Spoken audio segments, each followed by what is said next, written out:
아멘. 할렐루야. 부활절 감사라는 말씀으로 오늘 부활절 은혜의 말씀 전하도록 하겠습니다. 여러분, 부활절을 근데 감사로 보내고 계십니까? 사실 많은 기독교인들이 부활절은 감사절로 그냥 지내지 않고 일반적인 기독교 절기로 보낼 때가 많이 있습니다. 그럼에도 부활절은 우리가 다시 한번 깨달아 알아야 될 것은 부활절은 중요한 기독교의 감사절기 중에 하나라는 것입니다. 성탄절과 같이 온 인류에게 구원의 은혜를 베풀어 줬던 것처럼 오늘 기독교인들에게 참으로 의미 있는 구원의 완성을 우리에게 허락해 주신 것이 바로 부활절이라는 것이죠. 그럼에도 불구하고 이 부활절이 우리에게 성탄절이나 아니면 추수감사처럼 우리에게 보편적으로 다가오거나 그냥 그 추수감사나 성탄처럼 막 모든 사람들이 막 기쁘게 여기지는 않는 것 같아요. 보니까 이 부활절만큼은 어떤 사람들이 그렇게 특별하게 누리고 어떤 사람들이 그런 은혜를 많이 누리는가 봤더니 믿는 사람, 또 그리고 부활을 우리 신뢰하는 사람들이 그 부활의 참된 의미를 많이 느끼고 많이 체험하는 것 같습니다. 그도 그럴 것이, 여러분, 부활이라는 것은 일반적으로 세상 가운데 있는 내용이 아니잖아요. 추수감사절은 씨 뿌리면은 가을에서 걷죠. 그리고 성탄절은 예수 그리스도께서 오신 거예요. 그냥 우리가 믿지 않아도 그것은 있는 사실로 믿는 거죠. 근데 부활절은요, 필요한 게 있어요. 부활절은요, 믿음으로 받아들여야 부활인 줄 믿습니다. 그래서 부활은요, 구원에 이루시고 구원을 성취해 주시고 그 구원을 우리에게 선물로 주신 하나님의 은혜를 우리가 믿는 믿음으로 받아들이는 것. 그래서 부활은 믿음으로 여길 때 그것이 참된 의미가 되고 어떻게 보면 성탄절만큼이나 굉장히 큰 은혜가 될 줄 믿습니다. 왜냐하면 예수님께서 부활했기 때문에 우리는 부활의 소망을 누릴 수 있게 됩니다. 죽음 사망 권세를 이기시는 그 부활의 소망을 우리가 가질 수 있게 되는 것이죠. 부활했기 때문에 죄악의 저주에서 해방됩니다. 여러분, 죄 때문에 우리 인생에 고난이 찾아오고 죄 때문에 우리 인생에 어려움이 찾아왔어요. 근데 그 죄악의 문제를 내가 해결할 수 없는데 예수님께서 십자가에 못 박혀 죽으시고 부활하심으로 죄를 완전히 이기시고 사단과 마귀의 계략을 완벽하게 이긴 사건이 십자가의 부활 사건이라고 생각하면 될 것 같습니다. 또 예수 그리스도의 부활하셨기 때문에 이제 죽음의 자율뿐만 아니라 이제는 예수 그리스도의 부활 승천해 주셔서 우리에게 주신 것이 무엇입니까? 바로 예수의 영 성령을 우리에게 허락해 주신 것입니다. 우리는 바로 이런 놀라운 은혜를 부활의 은혜를 통해서 누릴 수 있게 되는 것입니다.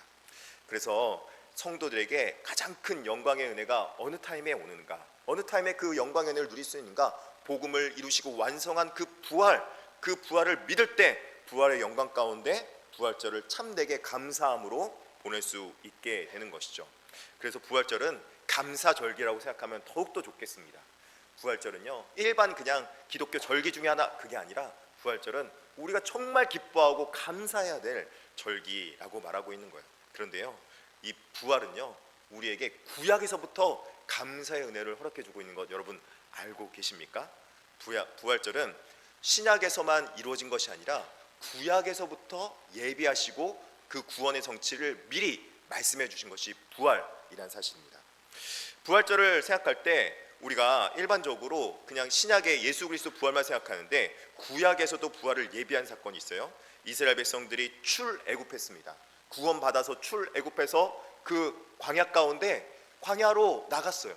근데 광야로 나갔더니 광야에 구원받아서 이제 모든 일이 다 잘 될 거고 꽃길만 걸을 줄 알았어요. 그런데 여러분, 꽃길만 있었습니까? 사막 험난한 곳이 있었죠. 홍해를 건너가야 했죠. 애국 군대는 뒤에 쳐들어왔죠. 정난 진퇴양난인 인생의 어려움을 겪을 때가 한두 번이 아니었어요.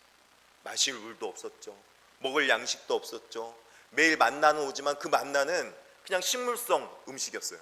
포기를 못 먹어서 안타까워하고 힘들어하고 있는 이스라엘 백성들 뿐만 아닙니다. 단순하게 그냥 가면 될 줄 알았는데 가는 길이 왜 이리 험난한 거예요. 어려웠죠. 낮에는 뜨거운 태양빛이 있고 밤에는 얼음장 같은 추위가 다가와서 도저히 견딜 수 없을 때 그들을 하나님께서 구원하신 놀라운 은혜를 약속해 주십니다. 어느 때 했습니까? 하나님께서 율법을 통해서 약속해 주셨어요. 율법은 이스라엘 백성들이 출애굽하고 나서 이제 오순절 날이 다가올 그때쯤에 시내산에 가서 시내산에서 1년 동안 거하면서 율법의 말씀을 들으며 거기서 너희가 구원받을 것이란 약속의 말씀을 구원의 성취로 듣게 되는 걸 볼 수 있습니다. 레위기서 23장 10절과 11절인데 우리 한번 같이 한번 보도록 하겠습니다. 10절입니다. 이스라엘 자손에게 말하여 이르라. 너희는 내가 너희에게 주는 땅에 들어가서 너희의 곡물을 거둘 때에 너희의 곡물의 첫 이삭 한 단을 제사장에게로 가져갈 것이요. 11절 제사장은 너희를 위하여 그 단을 여호와 앞에 기쁘게 받으심이 되도록 흔들되 안식일 이튿날에 흔들 것이며 이렇게 말합니다. 지금 이스라엘 백성이 여러분 어디에 있다고 말했습니까? 지금 이스라엘 백성들은요 광야예요. 그리고 지금 어떤 상황이 있냐면 지금 50일이 지나 오순절정 때쯤 와서 시내산에서 모세가 율법을 받을 그때쯤에 와 있는 거예요. 그러면 얼마나 가야 됩니까? 아직 한참 남았어요. 아직 까마득하게 멀어요. 그리고 혹시 여러분 여기서 용인에서 저기 부산 가는 거는 좀 그래도 가깝잖아요. 제가 예전에 일산에 있을 때는요 부산 가려면요 2시간은 더 가야 돼요. 2시간은. 와, 그 2시간이 엄청 길어요. 야, 근데 출발하고 서울도 진입 안 했는데 다 도착했다라고 말하는 것처럼 들리는 말씀이 오늘 말씀이에요. 마치 광야에서 이미 가나안 땅에 누리지도 않았는데 들어가지도 않았는데 너희가 가나안 땅에 들어가서 거기서 곡식을 거둘 것이다. 수확할 것이다. 할렐루야. 근데 수확만 하는 것이 아니라 그 수확을 많이 거둬서 너희가 하나님 앞에 감사의 제물로 제사장이 흔들어서 할렐루야. 어떤 때 흔들어요? 막 기쁘니까 흔들겠죠. 흔들어서 하나님 앞에 감사의 제사를 올릴 정도로 너희가 기쁨으로 곡식단을 거둘 것이다. 지금 이 말씀하는 말씀이 뭐냐면 첫 단을 드리라는 말로 초실절의 그 감사절을 미리 말씀해주고 있는 것입니다. 아직 닿지도 않았고 아직 가지도 않았고 이스라엘 백성들이 가데스 바네아 사건이 있으면서 40년간 광야에 방향하는 사건이 있기도 전인데 그러니까는 약 41년 이후에 있을 일들을 하나님께서 이미 너희가 성취한 것처럼 이미 너희가 그 땅을 차지한 것처럼 어떻게 해요? 믿음으로 이미 너희가 그 땅에 들어간 것처럼 이미 그 땅에서 추수할 곡식들을 다 거둔 것처럼 그렇게 약속의 말씀으로 해주고 있는 것입니다. 자, 그렇다면 이 초실절에 부활의 은혜가 왜 부활과 연결이 될까? 제가 뭐라고 그랬습니까? 초실절은 안식 후 이튿날이라고 말하는데 이 안식 후 이튿날이 유월절 이후에 이튿날을 말하고 있고 유월절 이후 7일간은 그 다음부터 무교절 기간 중에 한 날을 의미하는 것입니다. 근데 여러분 예수님께서 어느 때 부활하셨는지 보니까 사복음서에 동일하게 쓰여져 있는 말이 있어요. 동일하게 뭐라고 쓰였는지 아십니까? 원래 오늘 본문에 읽었던 마가복음 16장 2절에 이렇게 말하고 있습니다. 어떻게 말하고 있습니까? 안식 후 어째 날? 첫날. 요한복음에도 안식 후 첫날, 마태복음에도 안식 후 첫날, 누가복음에도 안식 후 첫날. 모두 다 사복음서가 동일하게 안식 후 첫날이라는 말씀을 주고 있어요. 그래서 이 안식 후 첫날이라는 말이 어느 때와 동일하냐? 바로 무교절을 시작하고 있는 무교절날의 한 날인 유월절 안식 후 이튿날을 의미하는 초실절과 동일한 절기라는 것입니다. 그래서 신약에서 이 부활절은 구약의 초실절에 있었던 것을 의미를 가져와서 의미를 따오게 되고 이 의미를 따오게 돼서 부활절은 예수 그리스도께서 부활의 무슨 열매? 첫 열매가 되어셨다라는 말씀이 바로 이 초실절의 부활절의 의미라고 생각하면 될 것 같습니다. 부활절은 그래서 우리가 안식 후 첫날 예수 그리스도께서 부활의 첫 열매가 되셔서 우리의 모든 첫 열매의 대표가 되셨다는 것을 의미하고 있는 것이죠. 그런데요, 여러분 첫 번째 열매가 맺힐 때 얼마나 기쁜 줄 아세요? 분명히 어제까지만 해도 비가 오고 막 서리도 지고 우리 농사지는 우리 차집사님 그 여기 앞에 차집사님 차명수님 잘 아실 거예요. 비가 막 오고 밤에 봄철이 돼도요 서리가 져요 안 져요? 서리 져요. 어제는요 낮에는 막 20도까지 올라왔는데 어제 새벽에 오늘 새벽에 몇 도까지 떨어진 줄 아세요? 6도 7도까지 떨어졌어요. 용인이 이래요. 용인 지역이 낮과 밤 기온 차가 엄청나요. 그런데 그 추위에서 어떻게 식물이 살아갈까? 열매 맺힐까? 걱정되잖아요. 근데 요 앞에 보니까 곳곳에 꽃이 어느 타임에 모르게 탁탁 터지고 있어요. 근데요, 여러분 그거 알아요? 곳곳에 그 싹이 탁 하나가 터지잖아요. 그러면요, 그거 따라서 마치 기다렸던 듯이 툭툭툭툭 하고 팝콘 터지듯이 터지기 시작하는 거예요. 부활의 첫 열매가 됐다는 건요, 첫 번째 열매만 맺혔다는 게 아니에요.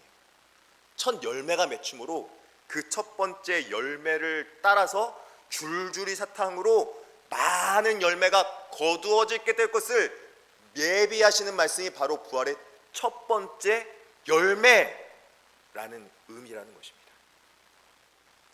그래서 여러분, 예수 그리스도께서 부활의 초실절의 첫 열매가 됐다는 건요, 아유 예수님 부활했구나, 그래 예수님 부활했어, 나라고 상관없어, 그게 아니라 예수님이 부활했기 때문에 예수님 부활이 누구의 부활이 돼요? 나의 부활이 되는 거예요. 할렐루야. 우리 같이 한번 이렇게 말해 봅시다. 예수 부활, 나의 부활. 아멘. 여러분, 여러분의 죄사함이 예수 부활로 이루어졌고 죽음과 사망의 권세에서 여러분이 해방을 얻었습니다. 고난과 고통의 삶 속에서 이제 부활절을 맞이함으로 부활의 영광의 은혜를 누릴 수 있게 되었다는 것입니다. 그것을 어떻게 누리냐? 믿음으로 누리는 거예요. 예수 부활이 나의 부활이구나. 예수 부활이 나의 소망이구나. 예수 부활이 이제 죄와 사망 권세에 계신 나의 능력이구나. 그 부활의 첫 열매를 기대함으로 이제는 영원히 끝나지 않을 것 같은 나의 영혼의 매서운 겨울철이 끝나고 이제는 부활의 새 봄이 찾아와서 우리의 영혼에 새롭게 찾아오는 영혼의 샘솟한 활력이 내 안에서 솟아나고 기쁨과 감사로 가득 차게 되는 것입니다. 부활은요, 그렇기 때문에 내 힘으로 이루는 것이 절대로 아닙니다. 부활은요, 오직 하나님께서 예수 그리스도를 예비하시고 예수 그리스도를 모든 과정 가운데 준비해 가셨으며 예수 그리스도께서 십자가에 못 박혀 죽으시고 부활하심으로 완벽하게 성취하신 그 부활의 복음의 영광을 우리에게 선물로 주시는 놀라운 하나님의 은혜인 줄 믿습니다. 우리는 그것을 믿음으로 받아들여서 성령의 아름다운 열매를 맺으며 이 땅 가운데 살아갈 수 있게 되는 것이죠. 그래서 부활절은 감사절기입니다. 하나님께서 우리에게 은혜로 주셨거든요. 내가 잘나서 구원받은 것 아니고, 내가 뛰어나서 구원받은 것 아니고, 내가 실력이 좋아서 구원받는 것 절대로 아니라는 것입니다. 하나님께서 계획하시 성취하시고 이루신 예수 그리스도의 부활을 전적으로 내가 은혜로 받을 자격이 없는 나와 같은 존재에게도 하나님께서 사랑하셔서 은혜로 허락해 주신 겁니다. 그러므로 사랑하는 성도 여러분, 여러분 이중 가운데서 부활의 은혜를 못 누릴 자가 누구 있습니까? 누구 있습니까? 절대로 없습니다. 왜냐 하면 부활의 은혜는 은혜이기 때문에, 부활절의 감사는 은혜이기 때문에 받을 자격이 없을지라도 하나님께서 선물로 주시는 거예요. 그리고요, 두 번째 확실한 거 있어요. 나와 같은 존재가 부활의 은혜를 받았으면요, 여러분들은 받고도 남아요. 할렐루야. 여러분같이 좋은 성도님들, 좋은 집사님들, 권사님들, 우리 장로님들은 받고도 남을 줄 믿습니다. 믿음으로 받으시면 돼요. 믿음으로 누리시면 돼요. 은혜는 여러분 자격이 있어서 받는 거 절대 아니에요. 그냥 믿음으로 받는 거죠. 그래서 그 믿음의 고백을 우리가 하며 살아가는 거예요. 그 믿음의 고백을 하며 살아갔던 자가 바로 다윗이에요. 여러분, 다윗은요 정말로 저 믿고 천한 이세의 8번째 아들이자 목동 천하고 천한 낮고 낮은 그런 사람이었어요. 그런 허드렛이라는 아주 불쌍한 사람이었다고요. 아무도 인정하지 않았어요. 아버지 이세도 심지어는 인정하지 않았어요. 그래서 아버지가 모든 7 아들을 다 데려놓고 사무엘에게 이 사람 맞냐고, 이 사람이 기름 부을 자 맞냐고 다 했는데 다 아니라고 할 때 나머지 한 명만, 다윗만 안 데려다 놓는 사람이에요, 다윗이. 근데 다윗이요 하나님 앞에 은혜 받았어요. 맞다고, 이 사람이라고 그렇게 딱 하니까 그 다윗이 은혜를 받고 왕이 되고 이스라엘의 메시아의 조상이 될 뿐만 아니라 총일 왕국의 맨 처음 왕이 되자 솔로몬 왕을 낳은 아버지가 된 거죠. 솔로몬 같은 아들 낳고 싶지 않으세요? 저는 아들 못 낳아요 이제. 그런데요, 확실한 거는 다윗 같은 존재가 되면은 우리 자녀를 또 솔로몬 같은 자녀 될 줄 믿습니다. 솔로몬 변질하기 전에 그 이제 정상적일 때 다윗 왕이 이렇게 역대상 17장 16절과 17절에 이렇게 말합니다. 우리 한번 같이 한번 읽어보겠습니다. 제가 줬을까요? 네, 한번 같이 한번 읽어보겠습니다. 시작. 다윗 왕이 여호와 앞에 들어가 앉아서 이르되 여호와 하나님이여 나는 누구이오며 내 집은 무엇이기에 나에게 이에 이르게 하셨나이까. 하나님이여 주께서 이것을 오히려 작게 여기시고 또 종의 집에 대하여 먼 장래까지 말씀하셨사오니 여호와 하나님이여 나를 존귀한 자들 같이 여기셨나이다. 아멘.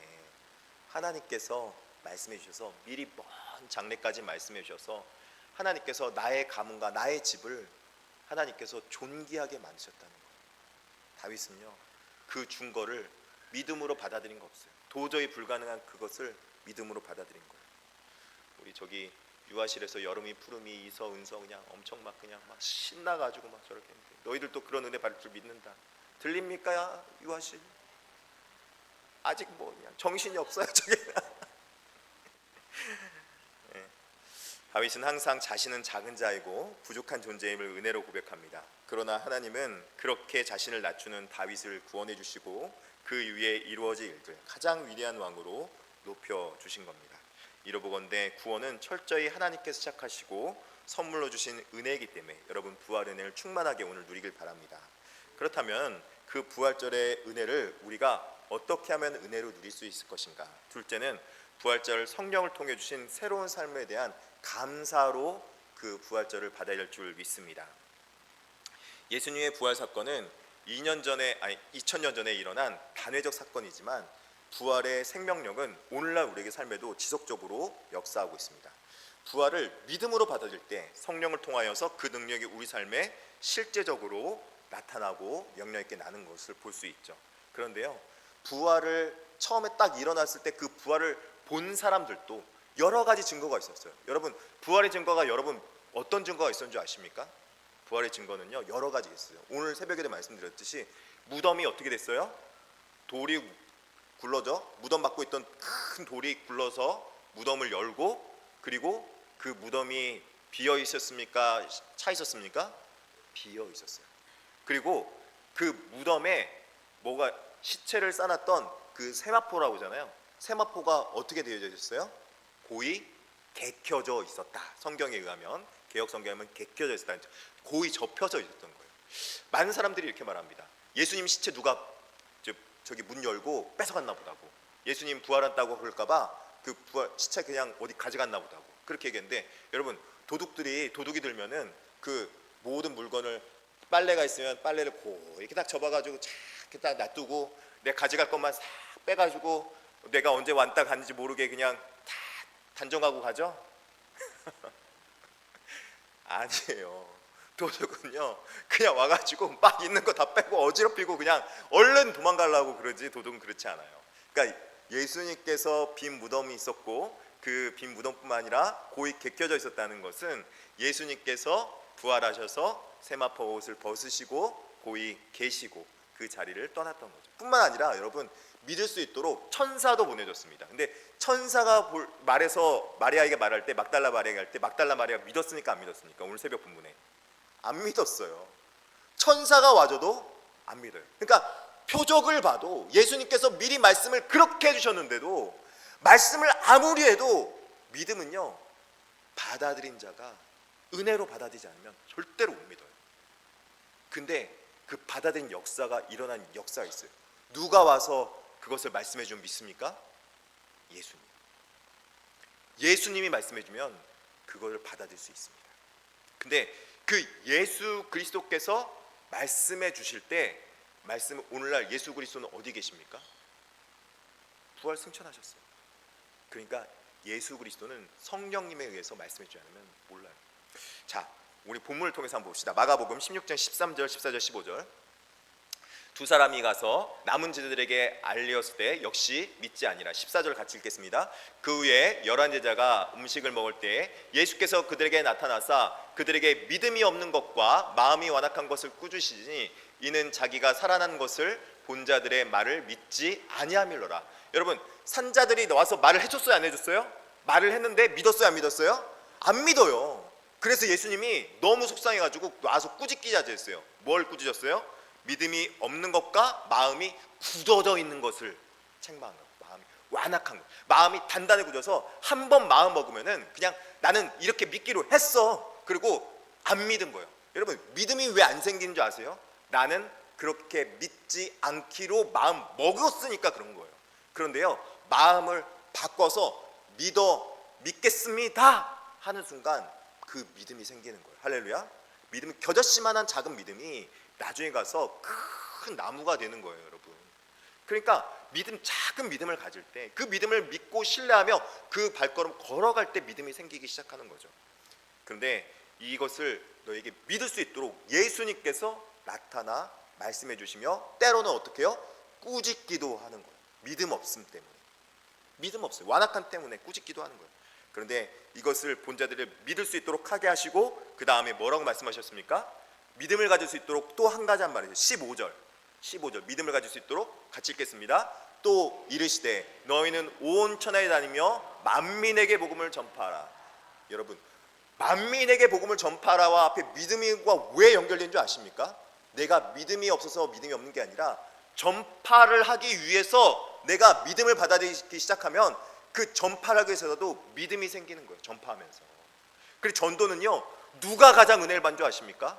복음 전파한 사람이 가장 믿음이 잘 생기게 되어 있고요, 가르친 사람이 가장 잘 알게 되어 있고요, 복음을 전한 사람이 가장 잘 믿게 되어 있는 거예요. 그래서 신명기에서 여러분 뭐라고 말합니까? 자녀들이 부모에게 아버지, 어머니, 우리가 어떻게 출애굽하게 되었습니까? 도대체 왜 우리가 광야에 살아갑니까? 그렇게 너희가 묻거든, 너희 자녀가 묻거든, 너희 자녀에게 뭐라고 말해요? 너희 미간에 쓰고 손목에 쓰고, 그래서 문설주에 써서 너희에게 하나님의 말씀을 시시때때로 마음에 새길 수 있도록 가르쳐라. 그렇게 말하고 있는 거예요. 왜요? 누가 깨달아 알기 위해서? 전하고 가르친 사람이 깨달아 알 수 있도록 하기 위해서. 여러분, 그렇다면은 우리는 어떻게 믿음을 생기고 믿음을 받아줄 수 있겠습니까?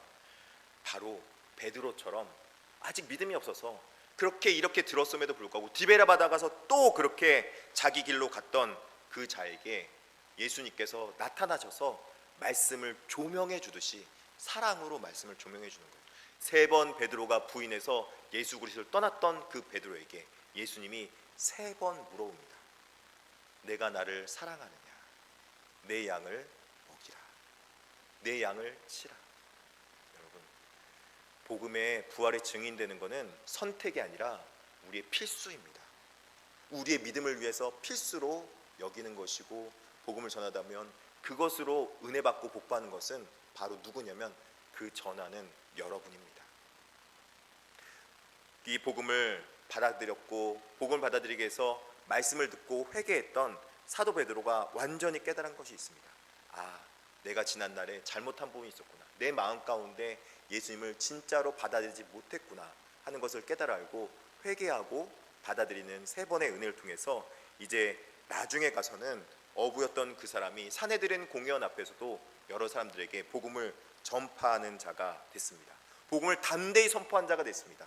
그래서 수천 명의 사람들이 있을 때 그때 베드로가 여러분 무엇이라고 말합니까? 사도행전 2장 38절에 담대하게 이렇게 고백합니다. 같이 읽어보겠습니다. 시작!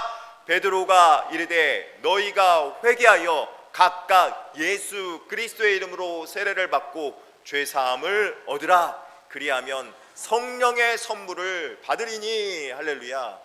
예수 그리스도의 부활 사건은 단회적인 사건으로 끝나는 것이 아니라 우리에게 성령님으로 찾아오셔서 우리에게 계속적으로 예수 그리스도 영이 너가 이런 일이 있었구나, 너가 이제 사랑한다, 너가 이제 회개하고 나를 믿으면, 내 말을 믿으면 성령의 선물 받아서 부활의 영생의 은혜를 지금서부터 꾸준히 영원까지 누릴 수 있단다.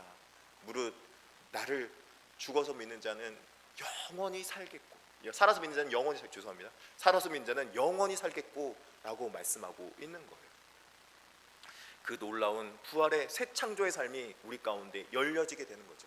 여러분, 오늘 한번 예수 그리스도의 부활이 잘 안 믿겨지거나 내 마음 가운데 잘 와닿지 않으면 오늘 한번 여러분 삶 가운데 있었던 일에 대해서 예수 그리스도의 말씀으로 조명해서 비춰보면서 혹시 여러분 마음 가운데 나는 좀 이런 부분이 연약한 부분이 있었는데 오늘 한번 회개함으로 성령의 은혜를 받아보지 않으시렵니까? 성령의 은혜를 한번 구해보지 않으시겠습니까? 성령의 은혜 가운데 젖어들면 여러분이 새 창조의 새로운 삶을 살아갈 수 있습니다. 로마서 8장 11절에 성령의 선물로 받은 자들에게 이렇게 약속해 줍니다. 같이 한번 읽겠습니다. 예수를 죽은 자 가운데서 살리신 이의 영이 너희 안에 거하시면 그리스도 예수를 죽은 자 가운데 살리신 이가 너희 안에 거하시는 그의 영으로 말미암아 너희 죽을 몸도 살리시리라. 아멘. 여러분, 죽을 몸도 살리실 수 있습니다. 우리가 이 땅 가운데서 소생도 일어나는데, 죽었던 나사로가 살아나는 소생도 있는데, 우리의 육신의 아픔, 육신의 고통 왜 살아나지 않겠습니까? 근데 소생은요, 죽었다가 살아났다가 다시 죽어요. 근데 부활은요, 소생과 달라요. 죽었다 살아나면 영원히 사는 거예요. 할렐루야. 이게 바로 소생과 다른 거죠. 그때부터 우리는 이 땅에서 새로운 피조물로 살아가는 거예요. 부활의 영생을 누림으로. 고린도후서 5장 17절에 그런즉 누구든지 그리스도 안에 있으면 무슨 피조물이라? 새로운 피조물이라. 이전 것은 지나갔으니 보라 새 것이 되었도다. 할렐루야.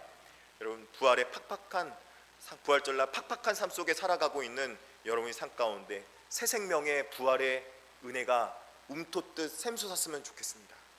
감사함으로 감사의 절기를 보내며 여러 다른 이야기, 어려운 일들이 있지만 여러분 입술에서 예수님 부활하셨대 하면서 그 부활의 증인된 삶을 살아가고 부활의 영광의 은혜를 누리며 여러 가지 안 좋은 일들, 안 좋은 말들이 있지만 여러분 입술의 고백을 감사로 한번 만들어 보시고 바꿔보시기 바랍니다.